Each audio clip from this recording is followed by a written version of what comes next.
Many thanks for joining us on the newsroom. Here are the stories we are following at this time. The protests against the scarcity of new Naira notes by Nigerians have continued to spread to many parts of the country. On Friday, protests broke out in Lagos, Rivers, Ogun, Ondo and Oyo states.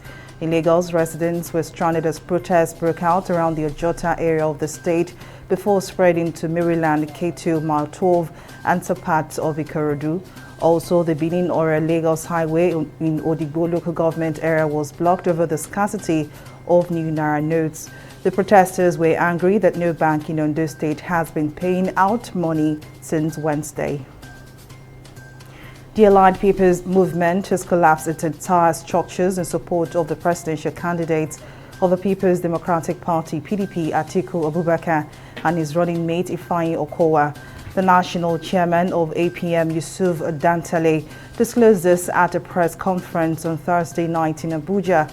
According to him, the party took the decision after its National Executive Committee meeting on crucial national issues, particularly the upcoming presidential election. The adoption of Atiku means the APM would not be supporting the aspiration of its presidential candidate, Princess Chichi Oje. A coalition of northern civil society organizations says its members were not involved in a protest calling for the sack of Abdurrashid Bawa, chairman of the Economic and Financial Crimes Commission (EFCC). In a statement jointly signed on Thursday by 19 northern CSOs, including the FCT, the coalition said corrupt leaders who have embezzled public money belonging to their states were behind the protest. Earlier, some anti-corruption CSOs had staged a protest to demand the sack of the EFCC chairman over contempt of court. Hundreds of retirees have taken to the streets of the Chinese cities of Wuhan and Dalian to protest against cuts to medical benefits following rare demonstrations in November that led to the end of China's controversial zero COVID-19 policy. In the central city of Wuhan, videos posted online on Wednesday showed hundreds of mainly elderly people outside the city's central Zhongshan Park. The demonstrations come weeks ahead of China's annual parliamentary gathering in early March.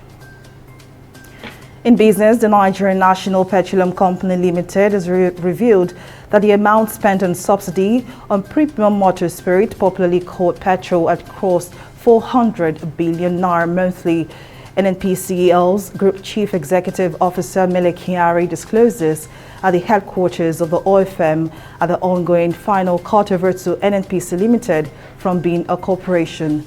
Kyari explained that the oil company was spending about 202 naira as subsidy on every liter of petrol consumed across the country, adding that about 65 million liters of PMS was pumped daily into the market by NNPCL. A former security guard at the UK Embassy in Berlin has been sentenced to 13 years and 2 months in prison for spying on Russia. David Diletin Smith, aged 58, was caught in an undercover sting operation in which fake Russian agents offered him the chance to obtain highly sensitive information. The judge said Smith put embassy staff at maximum risk by passing on their photos to the Russian embassy in Berlin, but Smith had argued he had simply wanted to inconvenience and embarrass the embassy and was suffering from depression at the time. Australia says it will spend $4.8 billion on venues for the 2032 Brisbane Olympics, including a new 70,000-seat arena and a revamp of the Gabba Stadium. The Queensland capital was awarded the 2032 Summer Olympics and Paralympics 2 years ago, returning the Games to Australia for a third time after Melbourne 1956 and then Sydney 2000. Queensland state government will pump $2.7 billion into redeveloping the Gabba, expanding its seating by 8,000 to 50,000. And that's it from the newsroom. Many thanks for watching. I am Folashade Ogurinde. Bye for now.